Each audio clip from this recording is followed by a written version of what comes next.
Hello everyone, अस्सलाम वालेकुम and welcome back to my channel.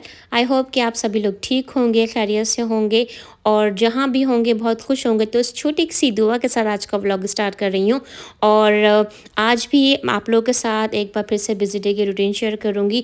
मैं मुस्कान को स्कूल से ड्रॉप करके आई थी और बाहर का वेदर इतना ज़्यादा ख़राब था, इतनी ज़्यादा तेज़ हवा थी, विंड थी। और जैसे ही मैं ऊपर आई हूँ और अचानक से यहाँ पे बारिश शुरू हो गई। यहाँ पे मैं आपको दिखा रही हूँ कि इतने बड़े बड़े घने दरख्त हैं और हवा इतनी तेज़ थी कि ये जो सारे जो आप दरख्त देख रहे हैं, ये सारे जो दरख्त हैं इतनी हवा की तेज़ी से पूरे शेक कर रहे थे, पूरे हिल रहे थे और फिर बारिश भी शुरू हो गई थी। खैर थोड़ी सी बारिश रुकी काफ़ी देर के बाद, तब तक हम लोग ने नाश्ता वगैरह कर लिया था, घर मैंने क्लीन कर लिया था। तो अभी मैं जा रही हूँ अपने रेगुलर हॉस्पिटल का, मेरा अपॉइंटमेंट था, रेगुलर चेकअप था। तो यहाँ अमेरिका में और बल्कि इसके अलावा जो और दूसरी ओवरसीज़ कंट्रीज़ होती हैं उसमें यही होता है कि हम साल में एक दफ़ा रेगुलर जनरल फिजिशियन के पास जाते हैं और जो बेसिक जो ब्लड टेस्ट होते हैं, जैसे कोलेस्ट्रॉल का, डायबिटीज़ का और जो रेगुलर जो ब्लड प्रेशर वगैरह चेक किया जाता है। तो यहाँ पे ये रूटीन के चेकअप होते हैं। अगर आप हेल्दी हैं, अल्हम्दुलिल्लाह से कोई हेल्थ इश्यूज़ नहीं है, तो फिर डॉक्टर आपको एवरी ईयर या 6 to 8 मंथ्स में दोबारा से रीस्केड्यूल करते हैं अपॉइंटमेंट। लेकिन अगर खुदा ना खास्ता कोई हेल्थ इश्यूज़ हैं तो फिर उसका ट्रीटमेंट कर दिया जाता है। अच्छा, यहाँ पर मैं आप लोगों के साथ एक बात क्लियर कर दूँ, बहुत ज़्यादा मिसकंसेप्शन है यहाँ पर अमेरिका को लेकर कि यहाँ पे जो हेल्थ इंश्योरेंस है, जो मेडिकल वगैरह है, डॉक्टर के विज़िट्स फ्री होते हैं। तो मैं आपको क्लियर कर दूं कि ऐसा बिल्कुल भी नहीं है। हाँ, यहाँ की गवर्नमेंट उनको फ्री मेडिकल देती है जिनकी इनकम जो होती है बहुत ज़्यादा लो होती है, बहुत ज़्यादा कम होती है। लेकिन अगर आपकी इनकम अच्छी है, या यूँ कह लें कि माशाल्लाह से अगर आप साहिब हैसियत हैं, तो आपको अपनी मेडिकल वगैरह की खुद पेमेंट करनी होती है। यहाँ पे कोई फ्री मेडिकल नहीं होता। तो खैर जैसे ही मैं अपने अपॉइंटमेंट से वापस आई तो मुस्कान की ना मैंने ये कुल्ट ऑर्डर की थी वॉलमार्ट से। तो हमको इतना इंतज़ार था इस वाली कुल्ट का, क्योंकि मुस्कान को बिल्कुल भी वेट नहीं हो रहा था। मुस्कान ने ये जो बेडशीट का सेट है ये ना रमज़ान के लिए मंगाया था कि जब रमज़ान शुरू होंगे तो मैं ना नया जो है ना अपना पूरा बेडरूम को सेट करूँगी। लेकिन अनफॉर्चुनेटली जो हमने ऑनलाइन देखा था, जो पिक्चर्स में था, ये बेडशीट बिल्कुल भी वैसे नहीं निकली। तो खैर मैंने मुस्कान से कहा कि तुम अपना मूड ऑफ नहीं करो, दिल छोटा नहीं करो, मेरे पास एक नई बेडशीट है, मैं तुम्हें दिखाती हूँ। लेकिन ये सब करने से पहले मैंने चेंज कर लिया था और मज़ेदार सी कड़क से मैंने बनाई थी चाय, और इंडियन स्टोर से मैं लेके आई थी ये ज़ीरे वाली ना कुकीज़।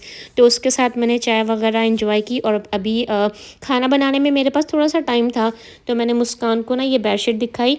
तो खैर शुक्र है उसको बहुत पसंद आई और इत्तेफाकन ये वाली जो बेडशीट है ना, ये मुस्कान के बेडरूम से मैच भी हो गई। इसमें थोड़ा सा ब्राउन और ना ग्रेश ना शेड आ रहा था। मुस्कान के रूम की जो थीम है वो ग्रे और ब्राउनिश थीम पर ही हमने रखी है। तो आप में से बहुत सारे लोगों को मालूम होगा, जैसे ये गुलटेक्स की शीट्स होती हैं और बहुत सारे लोग इसको ना मुल्तानी चादरें भी कहते हैं, बहुत से लोग इसको खेस वाली चादरें भी कहते हैं। तो जब मैं ख़ुद पाकिस्तान गई थी तो मैंने अपने बच्चों के लिए ना ये 2 सेट बाई किए थे, क्योंकि काफ़ी टाइम पहले, ऑलमोस्ट 10 मंथ्स पहले मेरे बच्चों का बंक बेड था।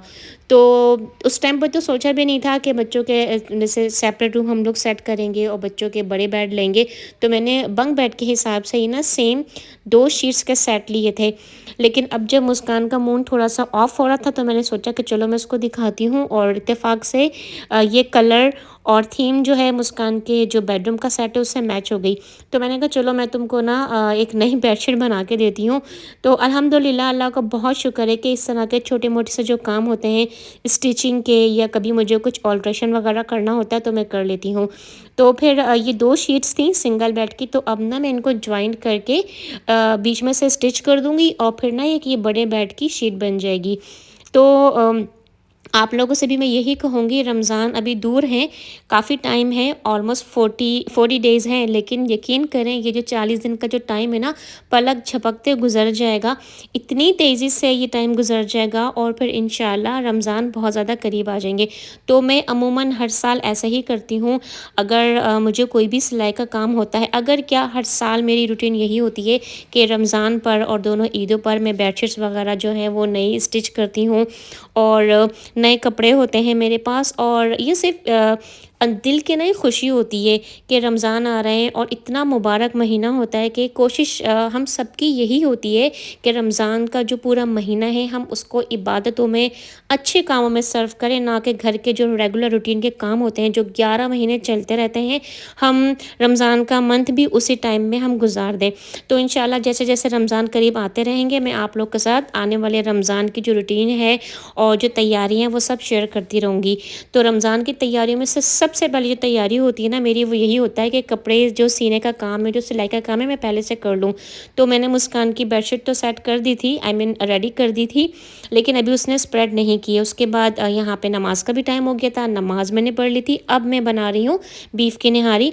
उसकी रेसिपी मैं जल्दी से आप लोग के साथ शेयर कर रही हूँ। मैंने पहले ऑयल लिया है और उसमें मैंने बहुत बारीक बारीक से ना थिन स्लाइस करके मैंने प्याज के स्लाइसेस कर लिए थे, प्याज काट ली थी। और जब प्याज अच्छी तरह से गोल्डन ब्राउन हो गई थी तो मैंने उसमें मीट डाला है।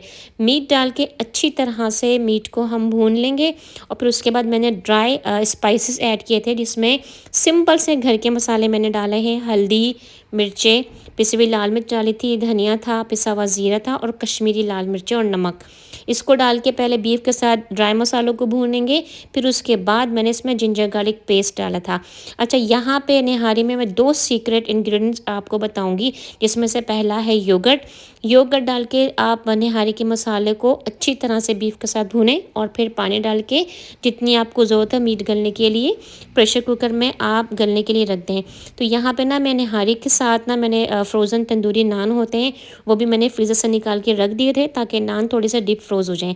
अब यहाँ पे मैं आपको निहारी का दूसरा सीक्रेट इंग्रेडिएंट बताऊंगी, जो हम सभी को पता है। निहारी को थिक करने के लिए हम आटा ऐड करते हैं, लेकिन असल जो राज की बात है वो ये है कि आप जब भी निहारी में आटा ऐड करें उसको हल्का सा ड्राई रोस्ट कर लें, उसको भून लें।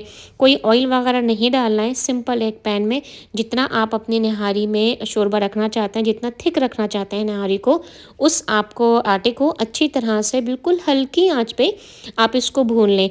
जब आपका आटा अच्छी तरह से ना गोल्डन सा हो जाएगा, कलर चेंज नहीं करेंगे, हल्का सा आपको ना उसमें से अच्छी सी बहुत अच्छी से ना खुशबू आने लग जाएगी, तब तक भूनेंगे। फिर उसको फ़ौरन से एक बोल में निकाल के और हम इसका पेस्ट बना लेंगे। इस तरह से पानी डाल के स्लरी सी बना लेंगे। यहाँ पे देखें मेरा जो निहारी का मीट है वो भी बिल्कुल गल गया था और आप कलर चेक करें, निहारी का कलर कितना अच्छा आया है। और इसका जो सारा क्रेडिट है वो जाएगा कश्मीरी लाल मिर्च को। अगर आपके पास अच्छी वाली अच्छे कलर की कश्मीरी लाल मिर्चें हैं तो आपके निहारी का कलर बहुत ही शानदार आएगा। तो जितना आपको टेस्ट के हिसाब से आटा ऐड करना है, जितनी निहारी थिक रखनी है, आप आटा ऐड करेंगे और एटलीस्ट 15 मिनट्स के लिए इसको लो फ्लेम पे कुक करेंगे।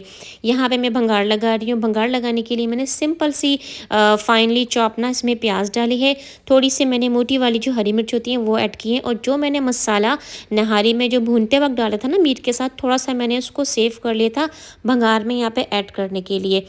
तो जब हम भंगार में मसाला ऐड करते हैं ना, उससे निहारी का कलर, उसका फ्लेवर बहुत मज़े का आता है। और बहुत सारे लोग जो पैकेट्स के मसाले होते हैं उससे भी निहारी बनाते हैं। मैं भी कभी कभार बनाती हूँ शान का निहारी मसाले से, लेकिन अगर आप घर के मसालों से सिंपल तरीके से भी निहारी बनाएंगे, इंशाल्लाह आपके निहारी बहुत मज़े की बनेगी।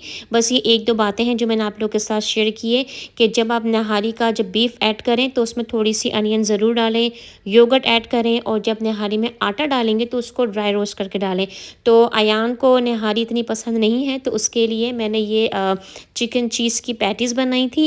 और मुस्कान को मेरी तरह से निहारी बहुत पसंद है, तो बाकी मैंने, हस्बैंड ने और मुस्कान ने निहारी एंजॉय की थी इन तंदूरी नान के साथ, और बाकी जो निहारी के लवाजमात होते हैं उसके साथ। तो डिनर एंजॉय करने के बाद किचन मैंने क्लीन कर लिया था, और फिर मुस्कान को यहाँ पे कोई एक्टिविटी करनी थी कि कुछ ना कुछ मीठा ज़रूर बनाया जाए जो जल्दी से बन जाए। तो होता है ना बच्चों को बेकिंग करने का, कुकीज़ वगैरह बनाने का, ब्राउनीज़ बनाने का बहुत शौक होता है। तो आजकल मुस्कान को बहुत ज़्यादा शौक हुआ है, वो इस तरह से किचन में आके ना मेरी हेल्प ज़रूर करती है। हेल्प क्या, खुद उसका मूड होता है तो उसको कुछ ना क्रिएटिविटी करनी होती है किचन में आके। तो खैर मैं आप लोगों के साथ ना सिंपल सी लेकिन बहुत मज़ेदार सी ना रेसिपी शेयर कर रही हूँ। आई एम श्योर बहुत सारे लोग बनाते भी होंगे घर में।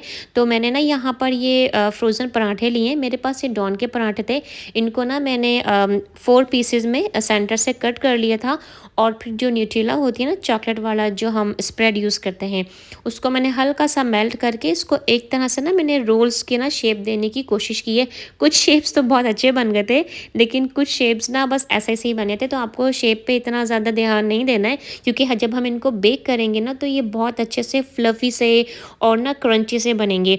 तो आप इनको ओवन में 350 पर आप इसको बेक कीजिएगा, बहुत जल्दी बेक हो जाते हैं। और जब ये बेक हो गए थे तो जो न्यूट्रेला की चॉकलेट रह गई थी ना, मैंने उस पे हल्का सा ना टॉप पे उनको ड्रिज़ल कर दिया था।